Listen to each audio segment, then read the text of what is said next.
By the end of this video, you'll know how to make Doctor Strange hand shield effects. The first thing you have to do, obviously, is to shoot your footage. The more you act like Doctor Strange, the better your VFX are gonna look. You want to really evoke the character, and that is gonna help sell your effects. Remember, extra points if you get the hair right. Now, we did consider using some practical effects like a leaf blower or some additional lighting, but we decided we didn't really need those for this shot. Have you heard of this website, ProductionCrate.com? If you haven't, go check it out because you can download free or pro shield effects to use in your project. We also have this free After Effects template for generating your own unique Doctor Strange hand shield effects, but we'll get into that more later. We also have a free vector image of these shield effects on GraphicsCrate.com if you want to do your shield animations completely from scratch. Let's jump into After Effects and get started. We want to track our hands so the shields stick to those hands nice and cleanly. The easiest way to do this is using Mocha AE. Mocha AE comes with After Effects. There is a pro version of Mocha that's really nice, but Mocha AE is going to work perfectly for this. We did consider using additional tracking markers, but we found that we didn't actually need them for this shot. Now, you can track the rotation of your hands if you want to, but these effects are already rotating,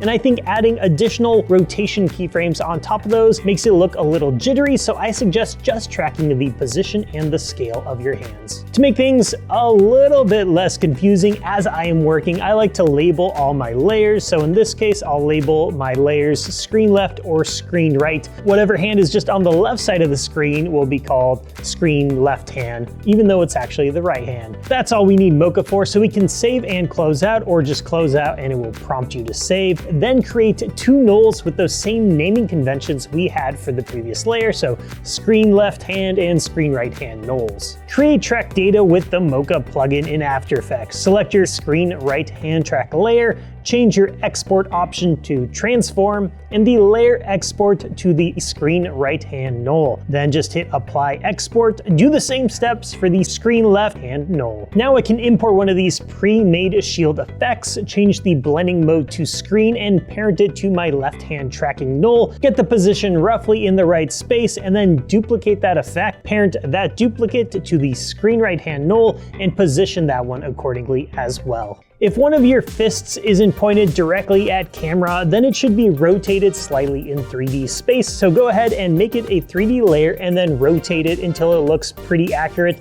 to the direction that your fist is pointed. Then you can pre-compose that 3D layer with the null that it is tracked to, but before you pre-compose it, make sure to duplicate your null. That way we are keeping that tracked null information in this main composition. Then you're going to have to change your pre-comp to screen blend mode again. Now this is just a 2D layer rotated in 3D space, so it does look a little too flat. So to give it a little more depth and make it look more 3D, we can add a bulge effect. So go ahead and add a bulge effect and play with the taper and height radius until you get something that looks pretty accurate. Then alt-click the stopwatch on the bulge center. After alt-clicking, we want to parent that bulge center to the position of our duplicated track null. If we want to reposition the bulge after the fact, it's pretty easy to do. You can click the position parameter of that duplicated track null and just move all of those keyframes around together. So if we want to slightly offset it, that's very easy to do. There's probably some depth of field in your shot. There's definitely depth of field in our shot. The hand closest to the camera is pretty out of focus, so we want to emulate that blurriness in our effect.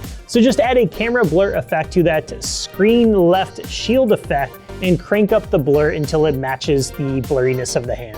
Right now our effects are just kind of popping onto existence. We want them to animate on. A very easy way to do that is just to scale them up slightly. So move forward in your timeline a couple frames until you find out where you want your shields to be fully scaled up, and then hit S and then toggle the keyframe. Move backwards to when the shield effects first appear, and then just divide that scale by 3, and that's going to shrink them down. You can play with the keyframes to get the timing right. You want these to pop on pretty quickly. So now we have position and scale keyframes for our effects, but they're looking a little stiff, and this is just because we need to enable motion blur for both our composition and for those effects layers. For most emissive, magical type effects, they usually start really hot and really bright, and then they kind of cool down over time. We can emulate something similar with the exposure effect, so just crank up the exposure when those shield effects first appear, and then bring down the exposure to 0 after 10 or 15-ish frames. Now we want to add some additional glow to these shields because they're very bright, and the glow is just going to help them sit in the scene a little more realistically. The fastest way I found to do this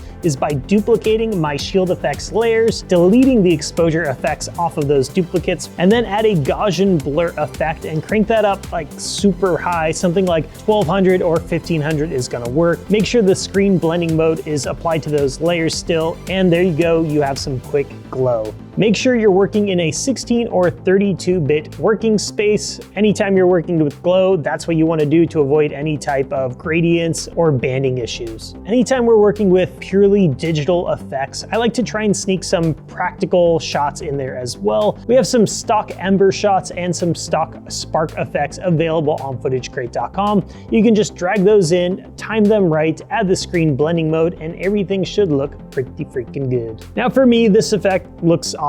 I wouldn't really need to do anything differently, but if you need more control over your shield assets, that's where the free template comes in. This template is completely free. It's available to both our pro and our free users. We're gonna put a link to it in the description below. Once you open up that template, you're gonna see all these layers and these nulls. This target null is what you can use to move around and control the direction that your shield is pointed to. This is using a very cool and fancy script called the look at script. We're gonna create a video going into more detail on that in the future. Now there's a couple ways you can use this template with your footage. You can just pre-compose everything together and then use the screen blending mode like we did and follow all those same steps. Then if you need to change the angle or direction that the shield is pointed to, just jump into that pre-composition and adjust that target null. If you do have any questions on using this template, let us know in the comments below. If you select any of the layers in the template, you're going to notice that there are some effects already applied to them, but they are disabled. This is just so the project runs a little bit faster and a little bit smoother.